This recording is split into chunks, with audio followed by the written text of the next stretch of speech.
the Fantasy Podcast. News, reviews, and interviews from the world of myth and legend. With your host, Oliver McNeil.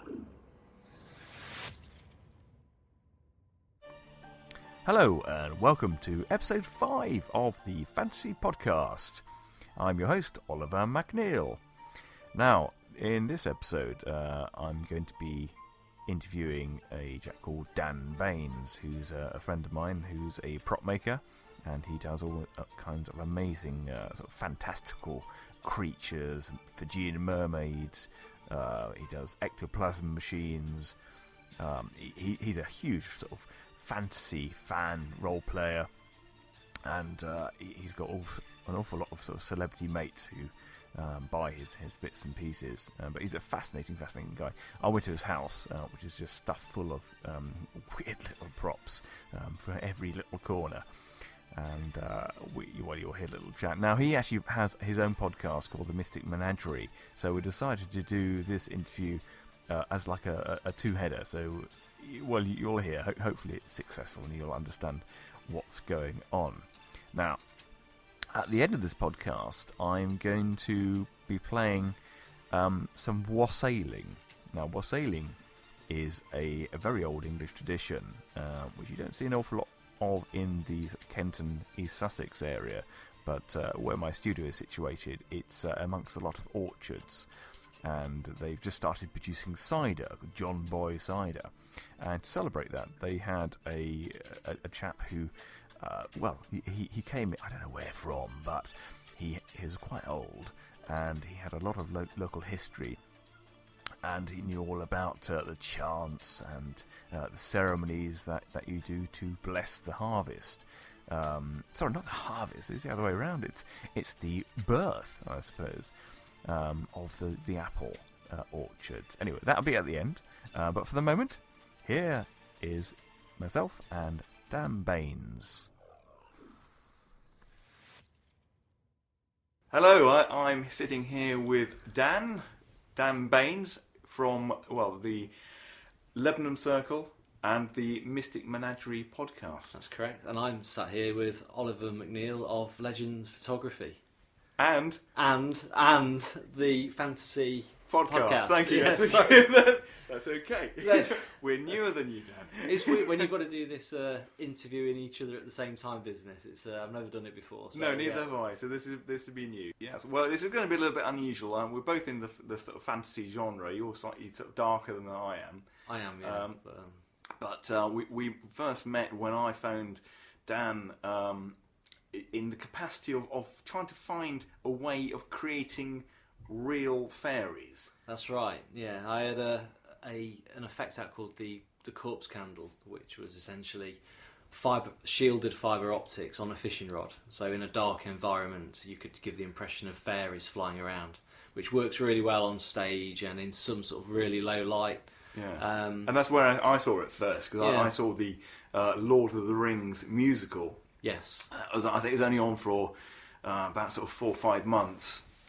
Quite a troubled production. It was, yeah. That's where I got the inspiration from it. And at the beginning, you saw it as well, did you? Yeah. That's where I actually got the inspiration for it from, because I saw the hobbits trying to catch the fireflies. That's it. As the audience were being seated, they were running around with these nets, and I could see these little points of light flying around. I was thinking, how the hell do they do that? It was beautifully done, wasn't it? It was, yeah. And I could see these little rods coming out from amongst the ivy that was around the stage. Yeah, and they had some beautiful examples of Pepper's Ghost as well on that. They did, yeah. They had the scene when Bilbo puts on the ring. I think they surrounded him with all the other hobbits, and there was a wreath. Do you remember? I do, yeah. He stood in the centre, and I presume they had the perspex, it must have been perspex with glass there. Yeah. And he just faded out. It was a beautiful effect. It was very good. I mean, I was quite conscious because my son at the time was quite young and he was petrified throughout the whole thing. So I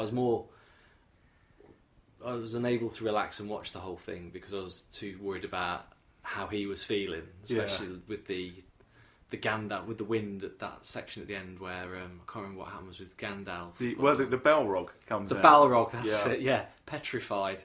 before the interval. Yes. It's like, are we going to have to go, or are we going to carry on and watch the second half? But we stayed, but it scared the crap out of him. I'll quickly describe that for the listeners, because it was probably the best theatrical effect I've ever seen.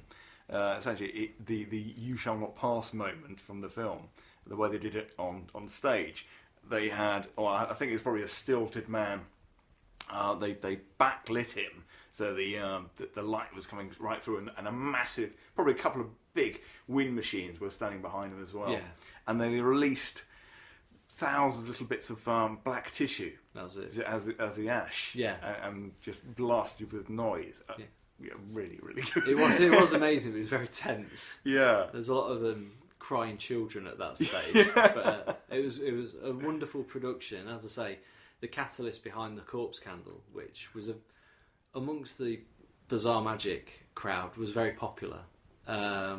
Limited in its use, but you could create some really unique effects with it, and I think that's essentially what attracted you, and you approached me and picked my brains about it. Well, it was that, and also because I do fairy tale photography, and I obviously fairies come into that. So I came across you just by searching for fairy photographs, and most people come across me if they search for fairy photographs. And if you're not aware, Dan first came to prominence with the Mummified Fairy. Can you tell us a little bit about that? Yeah, the Derbyshire Mummified Fairy was back in 2007. It was dubbed as an April Fool's hoax, but it was actually released after the 1st of April. It was about the 7th of April, I believe. And it was purely an art project that I did whilst I was working in forensics, because I worked for a private forensics company, so I was working in audio and video forensics, mainly counter-terrorism and things like that. So, as you can imagine, the things you see on a day-to-day basis aren't particularly pleasant. So, being an old art student, I started dabbling in art again. And for some unknown reason, it's one of those things when people ask you, where do you get the ideas from for what you do? I just don't know where they come from. For some reason, I made this Mummified Fairy. I think it's because I'd seen Fiji mermaids. Yeah. But I wanted to create something different. So I literally stole a toilet roll from work, took it home, got some poster paint, made some paper mache, covered this small anatomical skeleton in paper mache, which I got from the Wellcome Collection Museum facing Euston Station, put it in the airing cupboard, went there the next day and thought, wow, that looks pretty cool actually. It does look like a mummified fairy. So I stuck some wings on it, stuck some hair on it, and then using my sort of forensic background, took some photographs of it in that kind of environment. Got my wife to wear some rubber gloves, put some rulers around, and I had a selection of photographs. And it hit the news as well. Maybe. Well, the main reason I thought, at first I thought, this would be great to do as an April Fool's hoax. So I had contacts in what was the news of the world, the Mirror, the Sun, all the really scummy tabloids. Yeah. They'll publish any old crap. So I thought, okay, they'll run with the Mummified Fairy. So I wrote them the story, sent them the photographs, saying this would be great for you to run with on April the 1st, and no one was interested. They were like, no, it's crap. We're not interested in it at all. So because I based the story in Derbyshire, I thought, the Derby Evening Telegraph will probably run with it. They've got to be short of news up in Derbyshire, Sent it to the Derby Evening Telegraph again. Not interested in the slightest.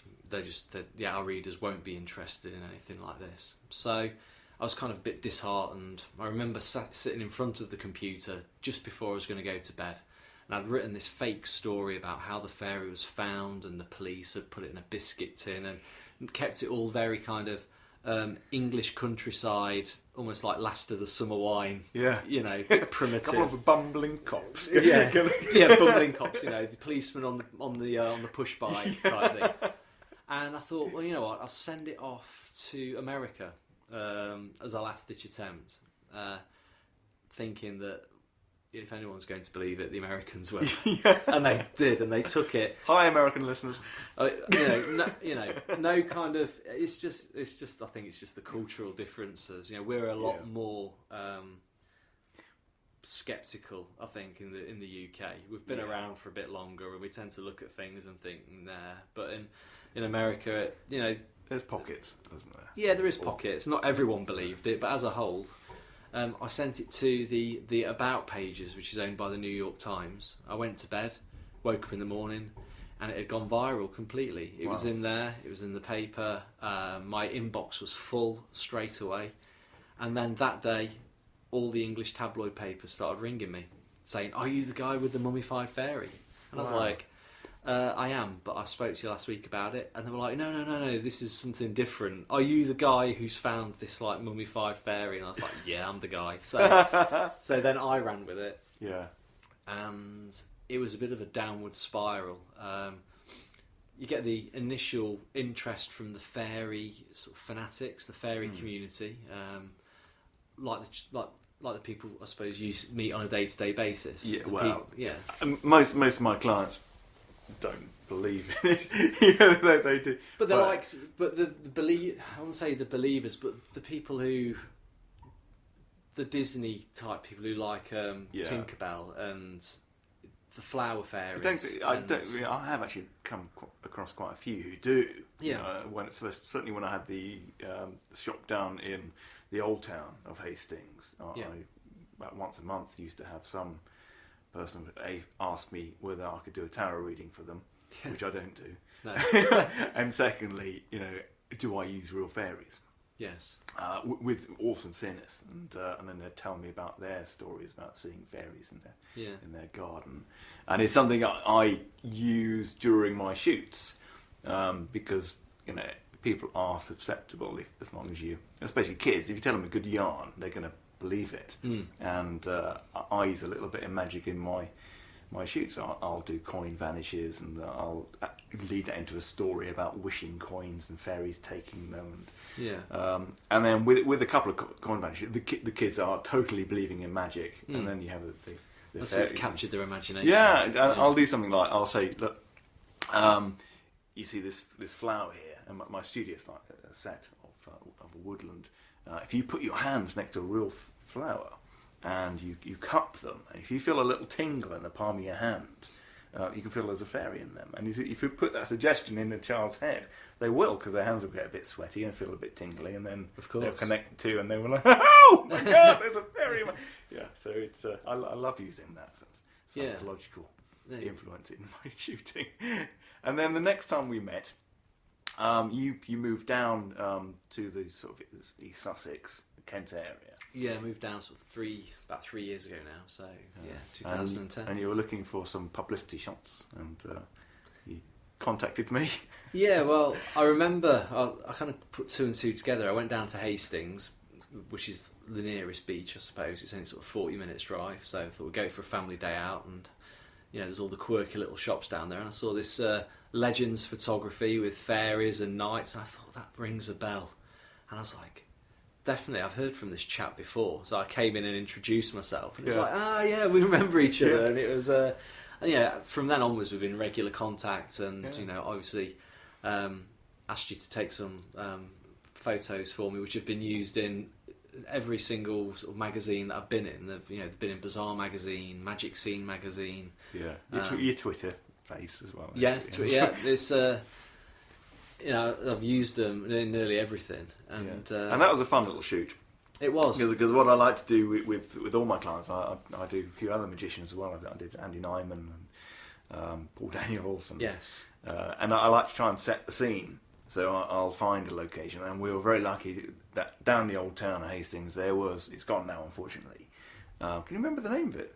It was called the Auditorium. The Auditorium. Because I went in, and obviously I don't think the owners will be listening. No. But they had a bit of marital issues. Yes. And I went in, and his mum was running it, and I was like, "Is such and such here, or such and such?" And they're like, no, they've split up now, and I'm looking after it. And it was a shame, because it was an Aladdin's cave of taxidermy, and they had bats on chandeliers. Bats, bat skeletons, and oh, that's right, there were skeletons, weren't there, as well? Yeah, there was weird foxes screaming. Yeah, gorilla skulls.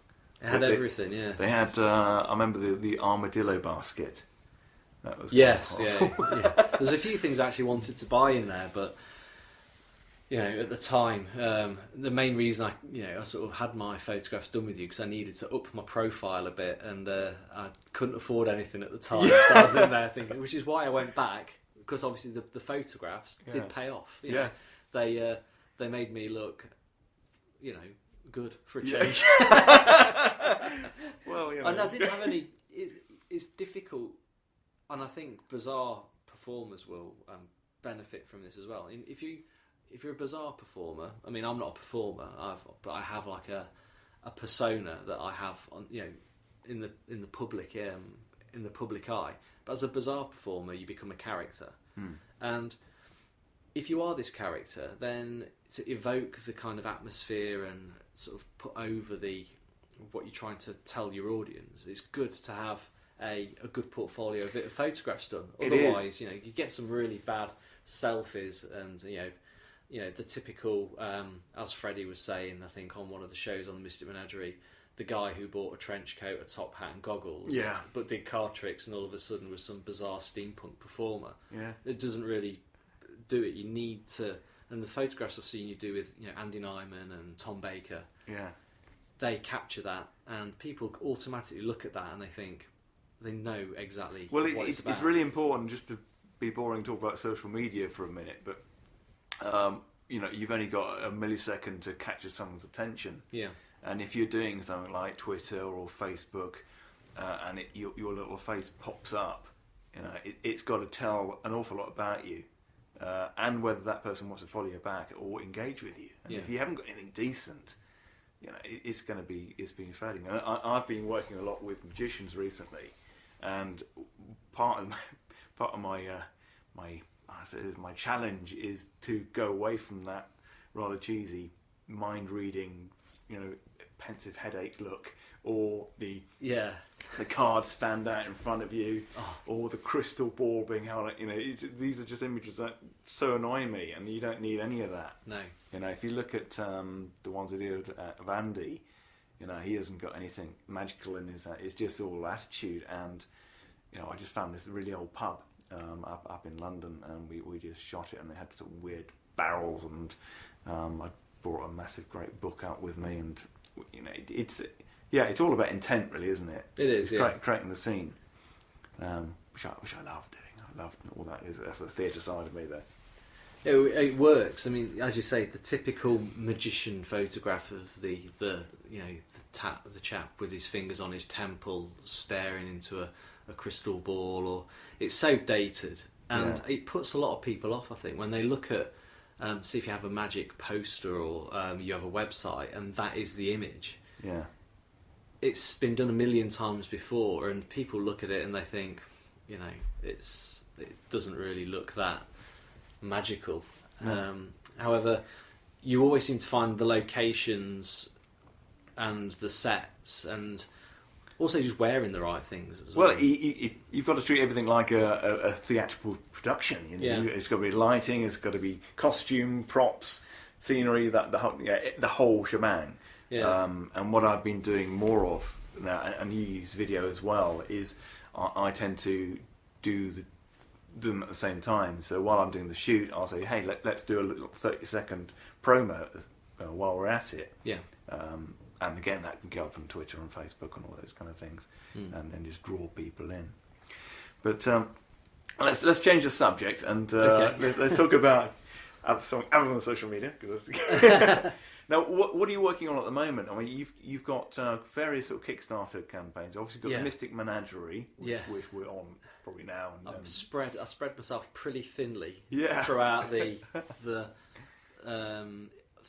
thinly through all things dark. So I've completed 2 Kickstarters. I did an Edgar Allan Poe Kickstarter, which was 24 pieces of artwork, all inspired by Edgar Allan Poe titles, which you could actually perform a mystifying magic trick with, which was great. I did really well, and I'm actually gearing up for the next edition of that now, which is the Sir Arthur Conan Doyle edition. So again, 24 titles inspired by Sir Arthur Conan Doyle, either short stories or books. So you've got everything. You've got the The Coming of the Fairies. Conan Doyle's coverage of the Cottingley Fairy case. Fantastic. All of his work on spiritualism, Sherlock Holmes, all of his horror stories, like The Ring of Thoth and all that. There's just so much stuff. To be honest, I don't know why I didn't cover him first, because I went with H.P. Lovecraft first, which was very niche. So the first edition wasn't that popular. The Edgar Allan Poe version was more popular, and I think the Conan Doyle one is going to be even more popular than that. And as a he's probably not that well known for his horror writing, though, is he? He's not, no. But he wrote more horror stories than he ever did Sherlock Holmes stories. Did he? Yeah, there's absolutely tons of them. See, he did Jekyll and Hyde, didn't he? No, he didn't do Jekyll and Hyde. No, didn't he do like some kind of? I remember reading some horror when I was at school. Yeah, if you go on, just look at his bibliography and look at the amount of short horror stories he wrote compared to Sherlock Holmes stories and just essays and stuff on travel. It's a hell of a lot, and they're all quite dark and disturbing as well. And because of that as well, he's got a very good following of cult people. So I've got people, Guillermo del Toro has agreed to autograph 10 copies of his favourite print or postcard. Fantastic. Same with Mark Gatiss who co-wrote the Sherlock TV series. Yes. He's going to be signing some. Rhys Shearsmith, also of League of Gentlemen, and multiple other magic and horror related TV. Who's on episode 3, is it? He is, yeah. We've got an hour interview on our podcast. And also Jonathan Sadowski, who he's a magician, but he's also a Hollywood actor as well. He was in Friday the 13th and the Chernobyl Diaries. And he's one of those chaps who you don't know the name, but as soon as you see his face, you'll know him straight away. So I've got all these people sort of promoting it and backing it for me. And I'm just gearing up for that. It was meant to launch yesterday, but I'm just so busy. And as you know, Kickstarters are work vampires. As soon as you start it, you will find yourself not sleeping for a month. Yeah, I haven't done one yet. I've been tempted, but I haven't quite found the project that I want to do it with. Oh, actually, I tried a few years ago, but it didn't. I wasn't prepared for it in the slightest. But I think that's what happens to a lot of people. They just don't know. There has to be a following and a presence there, and almost like a marketing campaign before it even launches. Yeah, that's it. It's right. Part of the reason that podcasting and Twitter and all that is useful to build that up. Kickstarter itself, just a lot of my spare cash disappears into the Kickstarter pit, much to my wife's disgust, as it all goes on toys and games. But I don't spend my money on anything else. So, well, one of the things I'd quite like to do. Well, there's several things I'd love to do with Kickstarter. I think one of them is events. Yeah, and you're big on your outdoor events and fantasy, obviously, and almost like Dungeons and Dragons type stuff. Yeah, well, I used to. Well, there's several games that I used to play as a kid and a teenager, and one of them was Call of Cthulhu. Yeah, which I adored, and where my studio is now, which is next door to Bodiam Castle. Which, if you don't know where that is, and a lot of people don't know, if you have a look at the front cover of the Visit England book, it's the amazing sort of Norman sort of moated standard castle that you picture when you think of a Norman castle. And they've used it. They blew it up in Doctor Who as well. It's the one they had used in Robots of Sherwood. And I saw it the other day on the I think it's season 4 of Nightmare. And they used the outside of it and flew over it and used it as a dragon. So you're lucky that your work's slap bang next to it. Right next and you to live it. in Bodiam as well. I live, very near it. Yeah. And also there's a steam railway. So it's set in the past, and where I am, there's also a glamping site, and they have all these shepherd huts that you can hire out. Yeah. So what I'd like to do is like a Call of Cthulhu style live role playing event. Yeah. But make it more theatrical. Make it more. We have a group of actors who are going to be there. A little bit. If you've never done live role play, this would be a bit more like a living theatre, I suppose. But using elements of magic, psychology, camping, storytelling, effects, all kinds of fun things, and costume as well, because just down the road we've got a costume company with 3,500 costumes, period costumes, all types. Amazing. So everyone can get really into it. It's become much more popular, not just live role playing, but I think one of the biggest live role playing things around at the moment, which people don't actually think they are LARPing, but when they do it, they are, and that is the zombie apocalypse events that you have. Yeah. Which is LARPing essentially. It is. Yeah, absolutely. Get from point A to point B, while these people dressed as zombies are going to try and eat you. Yeah, and they're not necessarily playing a character. That's the only difference. I think on some of them they can do. It gets a bit sort of Walking Dead-ish, but yeah, you do get the ones where people just turn up and you are you, and you. But that's okay as well, because you're playing a different aspect of yourself. Yeah, because there are some role-play games where you do play yourself. And I think Fantasy Flight have just brought out an apocalypse-themed one, which has got different scenarios, which is zombie apocalypse, post-nuclear war, alien invasion. Funny enough, a friend of mine, a chap called Adrian Davis, who is a massive LARPer, he just posted up a picture of himself on Facebook, dressed in a Fallout outfit, and they're doing it's called, I think it's called something 57, Legion 57 or something. Okay. And I'll try and find, and he's got the gas mask on, and he looks totally, I'll try and find the picture. This might not be in the podcast, this bit. And that, again, there's all different types of live role play. Here we go. That's him. All right, yeah, definitely. Yeah. So that's post-apocalyptic. Well, they've just taken it directly from the computer game. And just doing Fallout series. Yeah. But I love Cthulhu, and I think that works perfectly in a fairly modern environment. Works well for females as well, because you get to dress up in the 1920s type of dress. So they can either be glamorous, they can be scientific, and I think it's an equal. I think something more fantasy based like Dungeons and Dragons is generally more male dominated. I'm a paladin, or I'm a cleric, I'm a wizard. There's the female roles within fantasy role playing aren't. I don't think are not as there's a much scope as lot there is in cliches horror. going on there. Yeah, it's quite a sexist world. Although it's getting a lot better. I mean, the LARPing event I went to for episode 3 of my podcast, half of them were ladies. Okay. I was really amazed, because when I started 20 years ago, that you'd be lucky to see one in a year. Yeah.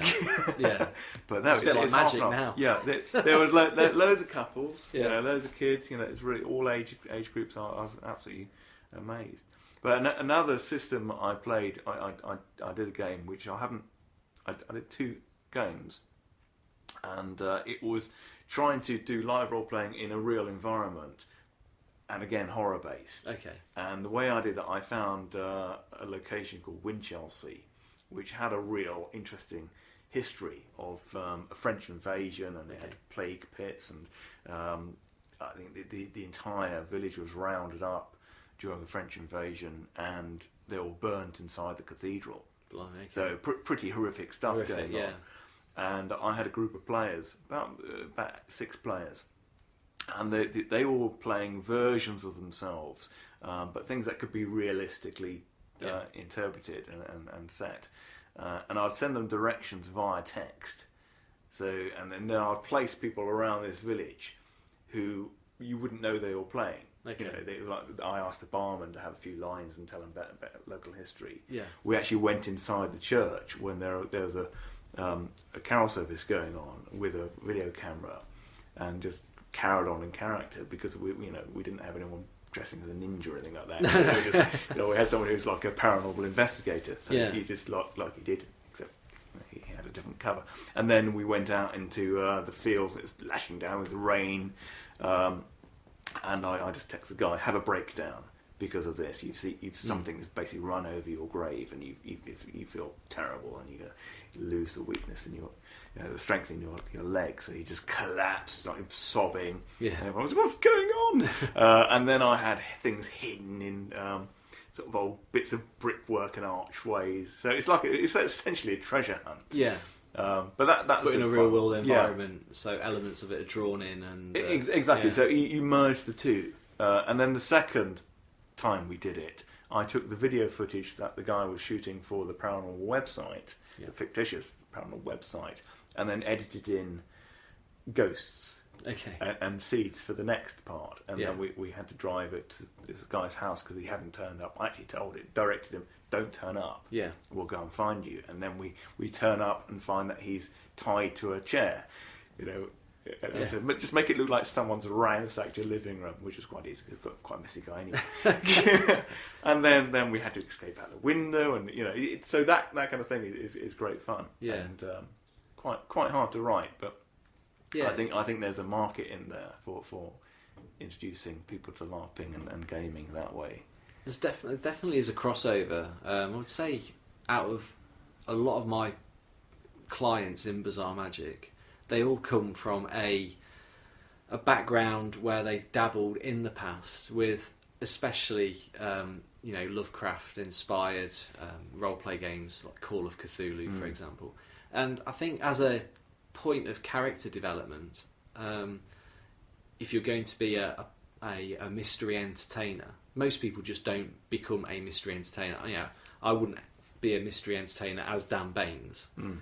Even though some people might think I'm quite mysterious, but I couldn't be my own character. I'd create a more interesting character, and there are right and wrong ways to create a character. You don't just watch one episode of Penny Dreadful and decide you're going to be I don't know. Everyone just goes for straight away Jack the Ripper type things. They're going to be a police investigator or a Jack the Ripper type character, and they just get it wrong straight away. But with Call of Cthulhu, I mean, a lot of the actual book itself is about developing your character. The things that you're good at, the things that you're not so good at, the background that you have, where you studied, what your speciality is. Egyptology, and you're good at cracking codes and all this. And you become, when you play it, it doesn't take long for you to become that actual character. Yeah. You become that character for that period of time you're playing it.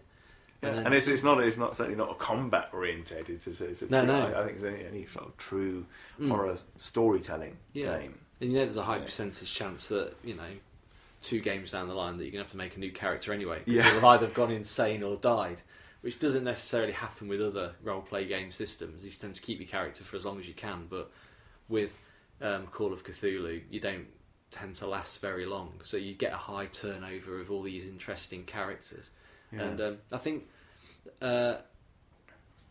definitely for sort of listeners dabbling in the Bizarre Magic field, to get the best inspiration and information on the period, because Bizarre Magic generally covers the sort of the late 1800s, early 1900s, as Cthulhu by Gaslight, which is set in the 1890s as opposed to the 1920s. And that covers absolutely everything. What the highest form of suicide was during that period of time, and what the British Empire was doing in different parts of the world at that time. I used to get the source books and just read them. I never actually play it. It's amazing. Because I was fixated on the 1920s style. I always liked these sort of Miss Marple and Hercule Poirot, but I wanted it darker and slightly more Fu Manchu like. So I used to just delve into it, and I had all the miniatures as well. And now I just want to dress up like it now. Although I'm halfway there. But I think the thing you're trying to do as well is to make it accessible straight away to the public. Yeah, it is. That's the hard thing. I think a lot of people are put off by rules, and I've never been a big rule. Yeah, you can't do that. Exactly. You need to roll this D100 and God, just take it out. I enjoyed Dungeons and Dragons, but the moment that someone got the rule book out, hang on a second, let me just look at that. And 5 minutes later, I can't remember what I was up to now. Yeah. It's completely analysis paralysis. Yeah, totally. It's like watching a stage show and then someone stopping all the action and getting the script out and just poring over it and saying, "Was that right?" No. But in your your part of the world, which is essentially my part of the world, Kent, which is the Garden of England, everything is oldie England and thatched cottages and castles, and I think your idea of creating something that's instantly accessible in the right environment, where we do get the kind of decent weather for it as well in the summer, where people, it's almost like a festival type thing that you would get at a festival. Well, the other thing that I'm trying to do is use real history and just slightly twist it, so that you're just not quite sure, but you can research and go, hang on, yeah, he did it exist. And I'll tell you about this chap called Mad Jack Fuller. That was it, yeah. Did you look him up? I didn't, no, but you can tell me all about him. I'll tell you a little bit now. Well, he owned Bodiam Castle for a little bit, but he was a politician, and he lived around, I think it was the 1800s or sometime like that. And he also, wherever Faraday was, because he financed Faraday as part of the group who helped a lot of scientists, but he was a lunatic essentially. he buried himself. Well, he didn't bury himself, but he had himself buried in a pyramid in Brightling Church. Okay, and if you just look up, there's a huge. It's not a small one; it's a big pyramid. I may have seen that before. Yeah, you probably have seen it. But he built a lot of follies. He built a temple. Which is just in the middle of nowhere, which apparently has a chamber underneath it, which was apparently for his wine and food that he stored, but I don't think so. Or he might have had orgies out there when he never he never married. No. He also has a thing called the Needle, which is like Cleopatra's Needle, which supposedly marks the highest point in East Sussex, or one of the highest points. There's also a tower, which apparently it's because he wanted to keep an eye on all his workers in his lands, but it just looks like a Cthulhu tower. Yeah. And it's got nothing in it apart from a spiral staircase, and it's on top of a hill, and it looks brilliant. It's surrounded by little copse of wood. And then he's got another thing called the Sugarloaf. He was crazy. I don't know how long he lived, but the Sugarloaf he built for a bet. He also loved astronomy as well. So he had built his own observatory. Yeah. As you do. And when he was at home, he had some friends over from London, and he bet them that he could see the local church spire in Dallington. And when he sobered up and realised he couldn't, he just had it built, a replica built over the hill. So he could see it. So he could see it, so he could win the bet. Complete maniac. But the pyramid that he was buried in, the legend was that he was buried upright in his favourite chair with a bottle of whiskey with broken glass all around him, so the devil couldn't come and get him. Strange. Yeah. So I suppose he's still in there, sat like that. Well, they did break it open in the 80s, and he's not there at all, so no one knows where he is actually buried. Secret chamber. But if you wanted to write a story around something, why is the temple there? Why has it got a chamber? What's the needle really about? Yeah, where is it? Why was he fascinated with the stars? Yeah. What's his real connection with Bodiam Castle? It's all there. Yeah. And it only takes a few nudges and a few people with overactive imaginations to make it very creepy. Because you could say, we'll have a burial site, and he put something in there, and it was protected by something from the castle. So it sounds amazing. Was his pyramid tomb? Was it? Did it face like the northeast, southwest? I'm pretty sure it did. Yeah, it's not hidden. It's right in the centre. Yeah. You see that before you see the church. Yeah, definitely. There's a lot of scope in there for, as you say, obviously you've got the factual story around him, and then you're open to all sorts of fantastical interpretation. Oh, absolutely. Yeah. Dan, I'm conscious of your time. But what you're obviously working on quite a few things at the moment. You did show me the other day a goblin riding a weasel. Yes. Can you tell me a little bit about that? Yeah. If you can. It's kind of, I've got so many pokers in so many fires, but I've always wanted to do a book on fairy folklore, but more traditional fairies as opposed to the the 1920s sort of fashion fairies of the Cottingley fairy type things. I wanted to go more back towards the medieval roots. And you probably remember a few years ago I actually was working on a book with Carlton Books about, they approached me, they'd seen the Mummified Fairy, and they said wouldn't it be wonderful to do a book on fairies, but on traditional fairies, incorporating all the old folklore, all the scary stuff that they were up to. And it was great. They were fully on board with it, and we did some test spreads, and we had like a dummy book made up which went to all the book fairs around the world. Apart from, it was doing very well until it went to America. And America being one of their largest clients, the Americans turned around and said, this stuff's too scary for kids, and its roots are too pagan, and as a result we wouldn't buy it. So they dropped me like a hot brick, and I was left with all of this material with nothing to do with it. So it's always been on the back burner that I wanted to create a book or some sort of photographic field guide to fairies, I think is the right word.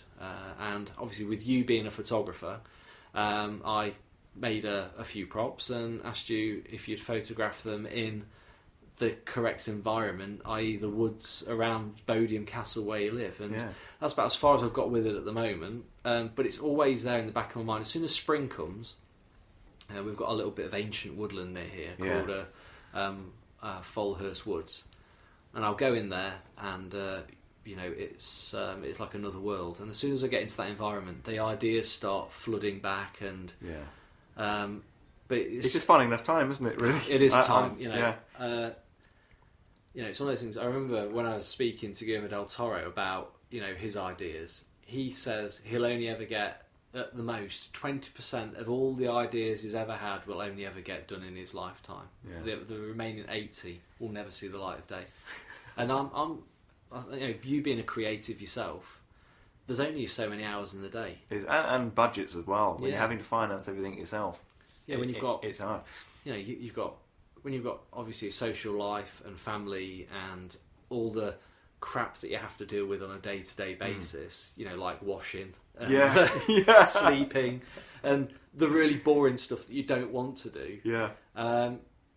It's got to the point now where I get up at 5 o'clock in the morning and I work throughout, and I work until I go to sleep, which is, sometimes it's not ridiculously late. I'm not rock and roll anymore, but still 10 o'clock I can still be working, and that's constant all day, every day, and I still don't get to do everything I want to do. But the fairy book is, I think, with the Mummified Fairy story itself and my interest in fairies and all the stuff I've done, it's one of those things that it has to be documented before I kick the bucket, so I can pass it on to my kids and they can pass it on to their kids. And, I think we all want to write a book, don't we? We want to have some. Yeah, I think I was listening to a very interesting. I listen to obviously a lot of podcasts, and there's a podcast on writing books, and they think that no one has a good book in them until they're 40. You have to have lived. You have to have done a good 40 years before you have the experience and the. I suppose the knowledge to sit down and write a good book. And now I'm 40 this year. I see it as the green light. And sometimes I think, well, maybe if I sit down and write for an hour a day, and I think that's the thing. You just have to be incredibly disciplined, and then spend 15 years editing it together. You can get someone else to edit it for you. Because obviously your work as well is very visual. There's got to be a point where you want at some point to collect all of your favourite pieces into essentially a book. Well, actually, if you're probing, yes. Well, I'd like to do a book, but I'd also like. I've got a film in my head as well. Okay. I really like. That is ambitious. Yeah, it is. But I don't believe you need mega budgets now to do it. When you've got beautiful scenery and you can write the actual story around what you have at hand and the actors you've got at hand. Yeah, I think it's all doable now. There's been some. You can start off with a short film, and then if you get funding for it, if people enjoy it, you can get on further with it. There's so many films on Kickstarter, that started off and they've become they've become hits. Well, yes. The Abba Duke, for example. Well, that's Kickstarter. That was originally funded through Kickstarter. However, more money came from somewhere for it. Yeah. And it was one of the top horror films of last year. Wow. So, that just goes to show that if you get the public behind something, well, you I can think achieve anything. with my style, because I try and do, I use very little Photoshop. I try and get everything, as I was talking about earlier, in costume set and lighting. Yeah. That's essentially what that's how you make a movie. Yeah. So it's just getting a good narrative together, and I've got the basis for an idea, and I just wanted to be really English and very dark. I watched, I think you saw it the other day as well, The Watch in the Woods. Yeah. And you think, the film that Disney wants to forget. Yeah. I think it was branded as. Yeah. That is, for saying it's a Disney film, that has got elements of. It's got occult rituals. It's got the same sort of camera shots that were used in The Evil Dead, with the spirit moving through the forest from a first person. It's a crazy perspective. one, but it's such think of the shots; they're very easy to do. Did you see the end? The alternative endings. I did. With the creature that came from a different planet. Completely bonkers. Crazy. Yeah, it's an amazing film, and when I go to Disneyland, I always say to my wife, "Why isn't there a Watcher of the Woods ride?" It would scare the hell out of Betty people. Davis. It would scare the hell out of people. It's that scene where Betty Davis is like trying to rescue the girl from. She falls in the water and she gets caught underneath some tree roots. Yeah, and she's there, and you're looking from the girl's perspective under the water at this old lady pinning her down with a stick, and I think. If you walked in at that moment when your children were watching that, and you'd think, "What the hell are they watching?" This is it's a horror film for children, essentially. Yeah. It's got. Well, when I was talking to Ian, can I quickly plug on your show? So far, we've done Tom Baker as our first interview. Yeah, you've got the stars definitely on your show. Yeah. Well, a lot of people I've met. And I just emailed them back and said, "Do you mind if I have a little chat?" Yeah. And Ian Livingston, who created Games Workshop and Fighting Fantasy, he had the similar thing that you had with the Puffin books. Yeah. With the really graphic content of his book. The Fighting Fantasy, the Blood Beast, and you've got these incredibly gory covers and graphic deaths. Scenes, and these are aimed for kids. In a pit of spikes. Yeah, it's a different time in the 80s, wasn't it? But that's what made them so interesting. I remember my next door neighbour used to buy me a Fighting Fantasy book every year for my birthday, and I've still got. I think it's over there. You can actually see the orange spine for it next to the Betrayal at House on the Hill. There's the first edition of the Citadel of Chaos, and I've read those when I was probably about 8, and. All of that stuff just fuels imagination, and nowadays our kids are just sheltered from the fantasy stuff, but subjected to the real horrors on the news and on things like Facebook every day. Now you tell me which is that the wrong way around? If you just to put it in slightly different context, if you were thinking about playing a first-person role-playing game on the computer with the graphic content from the Fighting Fantasy, that would be an 18. Yes. Definitely now, wouldn't it? Yeah, it would, yeah. Peggy 18. There's no way they'd go, suitable for 8-year-olds, that's fine. Yeah. And now, I don't know, how old are your kids? I've got a 14-year-old and a 2 and a 4. Yeah. So, bit of a spread. Yeah.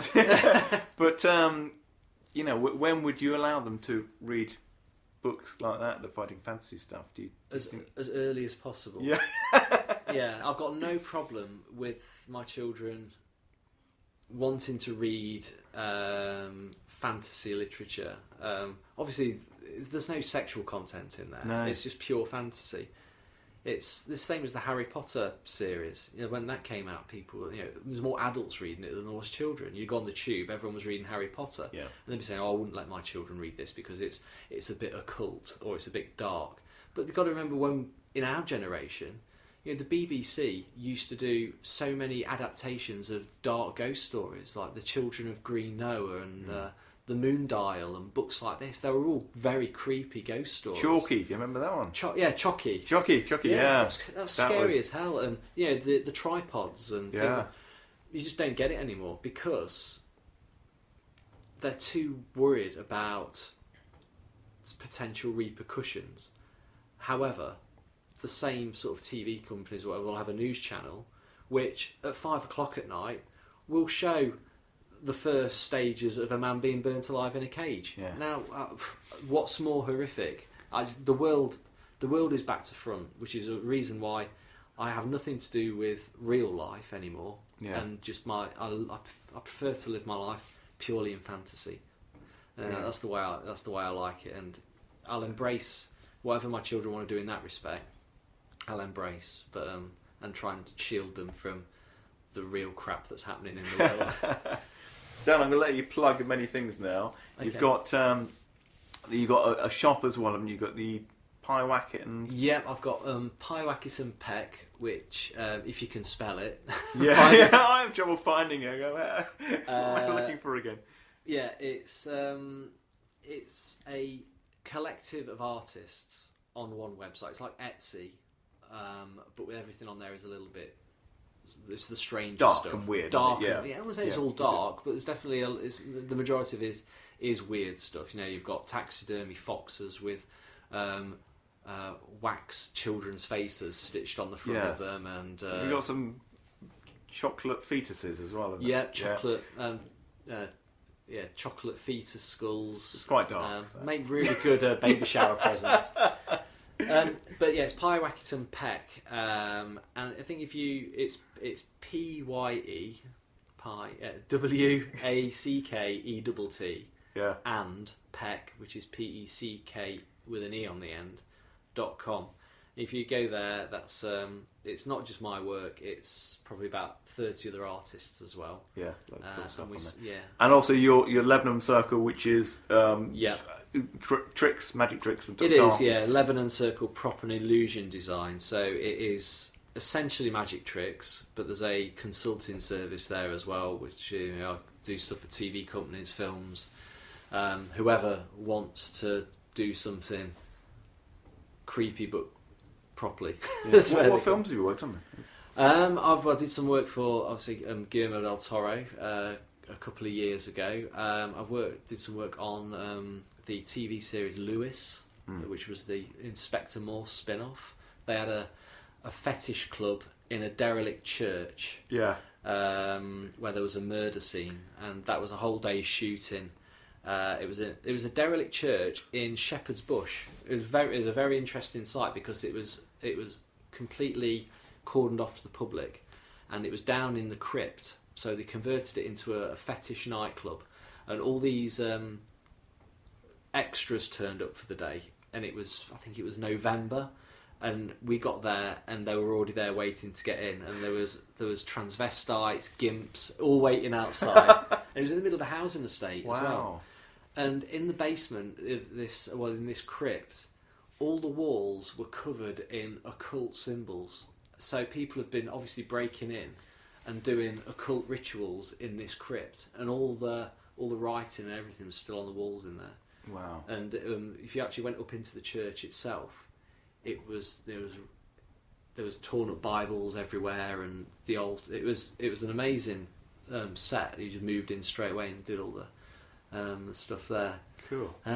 And yeah, I've done little bits for. I've had work appear on where you wouldn't expect it. Come Dine With Me. Yes. You know, I've had my work appear on that. Little bits for the BBC, for ghost story type bits and bobs, and they were interested in me working on that. Release the Hounds that has just finished on TV. Okay. But they can't say I've seen that. No, it's like a game show where they have to survive so long or escape. They literally release the hounds. Yeah, that sounds charming. And it was.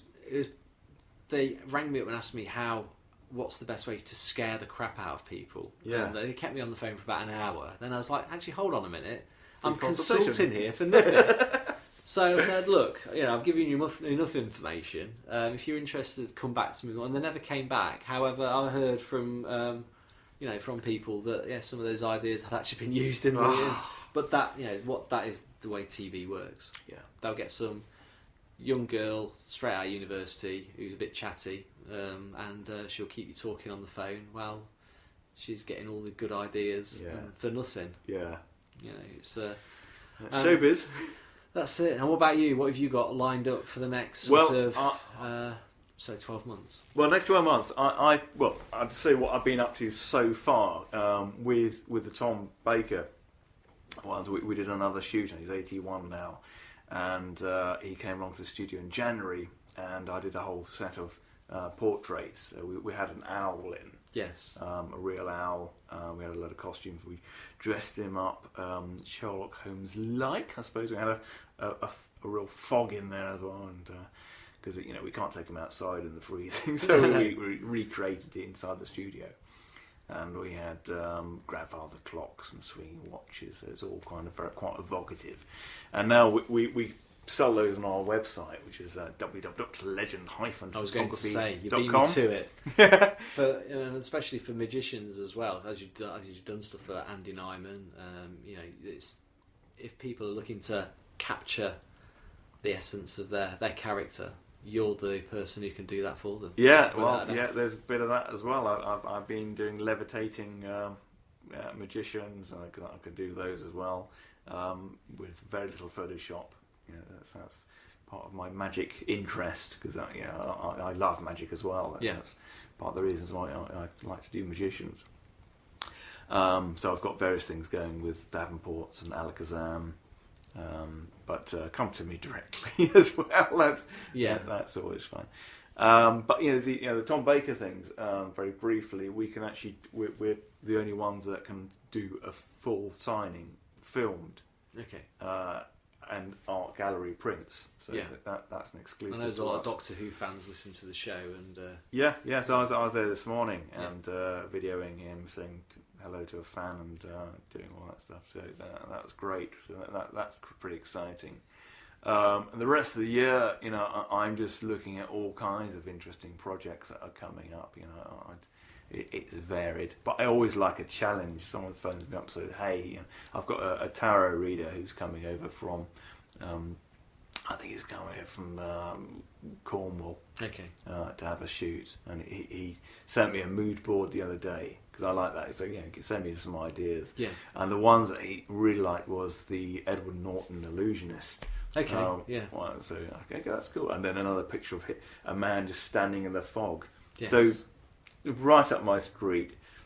I might actually know who you're talking about, but I'm not going to say his name on the show. Yeah. I think I know who it is. But I love all that. Yeah. And I want to do more vintage shoots, and I want to do more events as well. We should have a fairy tale day coming up soon, but I want to do quite a few smaller events. Yeah. As well, so are you doing the event at Bodiam Castle again? The fairy, the fairy festival. Yeah, it's actually not at the castle. It's nearby. We should be doing that in June. Okay. But I'm more geared around the idea of doing other events at the Original Hut Company, right? Because they've got a big venue where they'll have a little side kitchen, and you can turn it into anything you like, and you can be underneath the stars in the middle of nowhere with the castle in the foreground. And steam, and they actually have the rail link isn't, because they haven't bought the land yet to join Robertsbridge to Bodiam Castle, so there's a rail line there with an engine which we can use for shoots and things, so that'd be good fun. But I've got obviously the website legend-photography, but also you can follow me on the podcast at the Fantasy Pod, and you've got one as well, have you? We have. It's Menagerie Mystic. That's the Twitter. I think it's Menagerie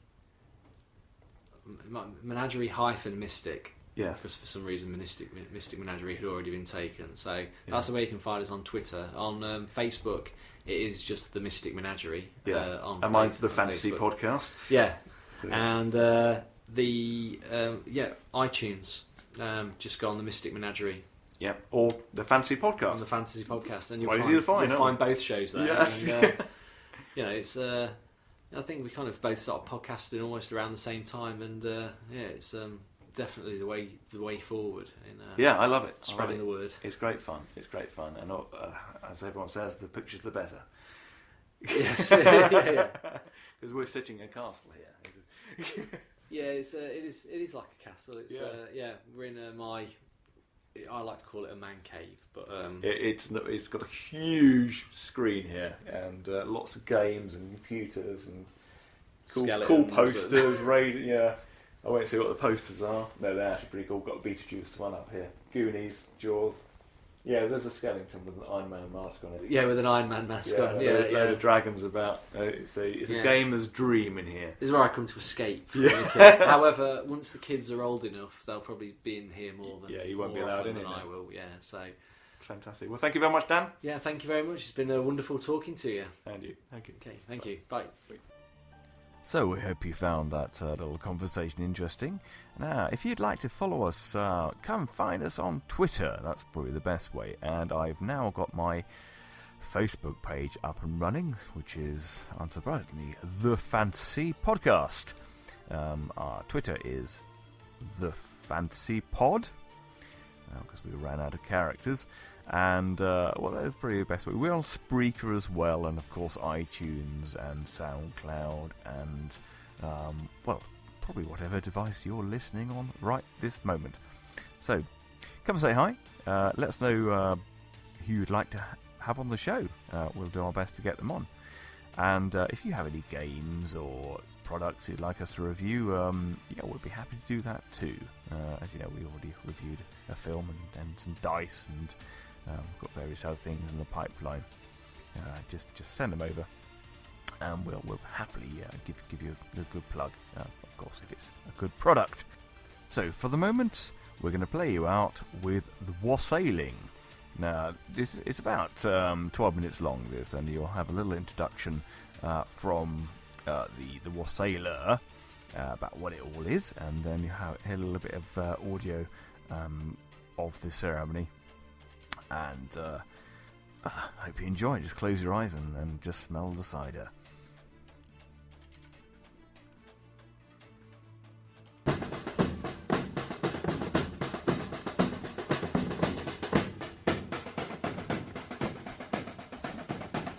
Alan Austin, what are we doing here tonight? Well, we're going to do a wassail. We're going to wassail one of the apple trees in the orchard. It's a very old English custom. Quite how far it goes back, we don't really know. Anglo-Saxon? Well, the first person that's documented to be using the term wassail was a lady called Lady Rowena, who came to the Kingdom of Kent with Hengist and Horsa in 800 and something or other. And when she was presented at court to the king, she raised her goblet or whatever they was drinking in those days and said, "Wassail, for thou art a mighty king." And he didn't know what it meant. And he had to ask what the word wassail meant. So by that we can take it that was the first time it was used in England, although we weren't called England in those days. Yeah, so it's probably older than that. It means here's health. Yeah. Wassail. And it obviously is a pagan tradition, is it? Or well, it's Saxon. Came from Saxony. Okay. And the term did anyway. And recently, it's mainly been done. Well, it's carried on throughout the centuries. That's right. It's still very, very popular down in the West Country. There's loads of wassails in Somerset and Devon, where they still, cider making is still a big thing. Cider making in Kent is few and far between these days. Yes. Since the demise of poor old Bob Lux, who was the most famous Kent cider maker ever. Wow. So what are you going to do this evening? We go up to the tree and bless the tree, and there's a young lad who's volunteered with a stick to beat the tree, to wake the tree up and drive away the evil spirits. We put a bit of bread in the tree for the robin. Yes.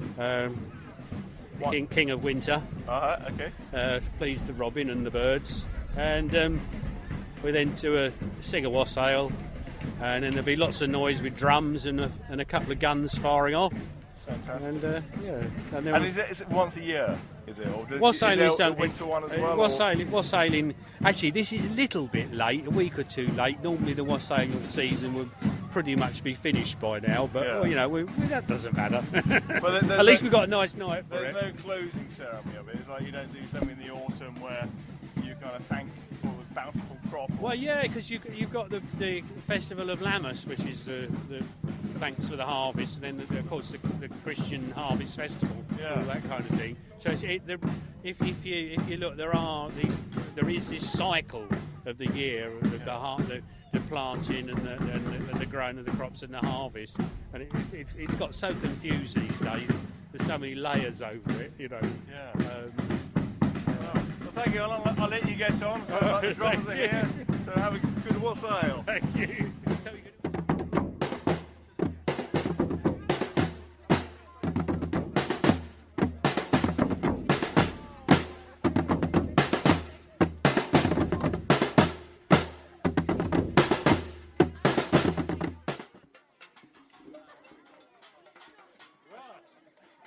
I expect you're wondering why Robin's called you all here this evening. Is Robin your house? We're going to wassail one of these here trees, and the first thing we've got to do is, is my assistant available with his stick? Yeah, is he? The young man with his stick. So we're going to wassail this here tree here. Now the first thing you've got to do with that stick, just give it a little bit of a tap there to wake it up a bit. That's it, that'll do. Another one there, go on. Yeah, that'll do nicely. Thank you very much. Thank you. Go back over there now. Now, is there a young lady who'd like to put this piece of bread in the tree? This is for the robin. We leave it in the tree for the robin to bring good luck for the year.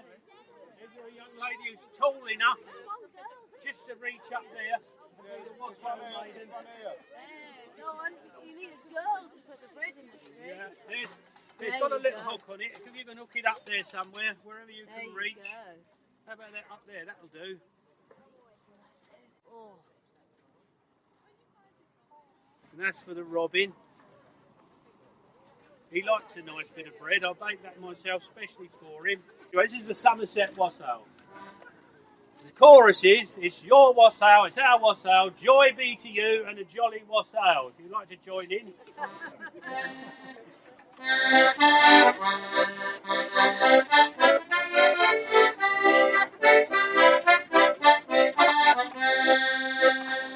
Wassail and wassail all over the town. The carpet is white and the lid is brown. The carpet is made of the good ashen tree, and so is the mold of the best barley. And it's your wassail, our wassail, and joy be to you and a jolly wassail.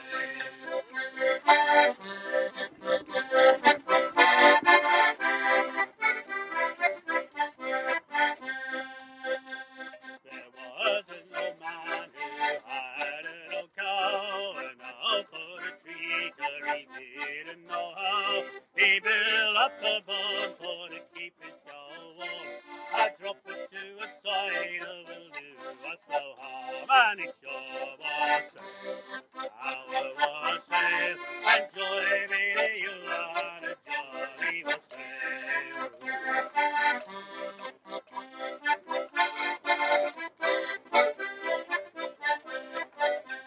Oh, where is the maid with the silver-headed pin who came to the door and let us come in? Oh, master and mistress, it is a desire, like a loaf of cheese on a toast by the fire. It's your wassail, our wassail, and joy be to you and a jolly wassail.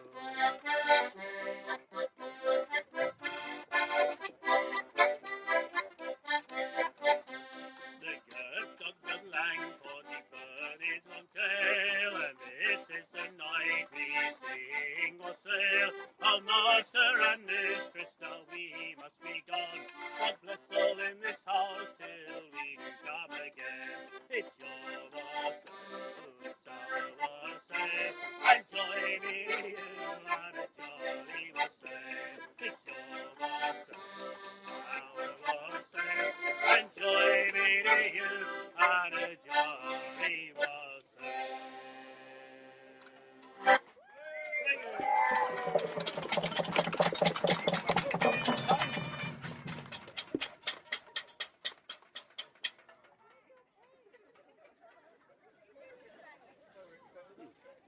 Yeah, in my wonderful ancient goblet here, I have got a little drop of cider. And what we're going to do is pour some round the roots of the tree to remind the tree what it's got to produce, you see. So before I do that, I'm just going to propose a toast to Bob Lux, who was the greatest cider maker that Kent has ever seen. He's now making cider up there for the angels. Now, there's Bob Lux. Bob Lux. They do actually say when you're doing this, rather than tip it straight in and out of the pot, it's quite a good idea to put it through a middleman. But we can't really do that. All the way round. Now there was some. Very nice. I made that myself.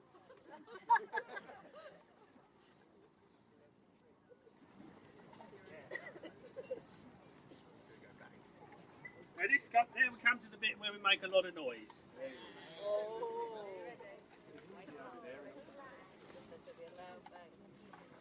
Now, hopefully, this is a very ancient old gun. My old great grandfather had it with him all through the Boer War. It never let him down, but it's getting a bit unreliable. But in case it fails, I have got my modern one back there in reserve, but hopefully we'll be all right. When it does go off, children, if you could just hold Mummy and Daddy's hands, sometimes they do get a bit frightened. So I'm going to do the chant, and when it gets to the bit where I say hip hip hooray, everyone join in the hip hip hooray, and that's the bit, all the drums and everything, make as much noise as you can. So, apple tree, we wassail thee. Stand well root, bear well top, bring us a howling good crop. Every twig, apples big, every bough, apples now. Hats full, caps full, little eat bins under the stairs. Hip hip, hooray!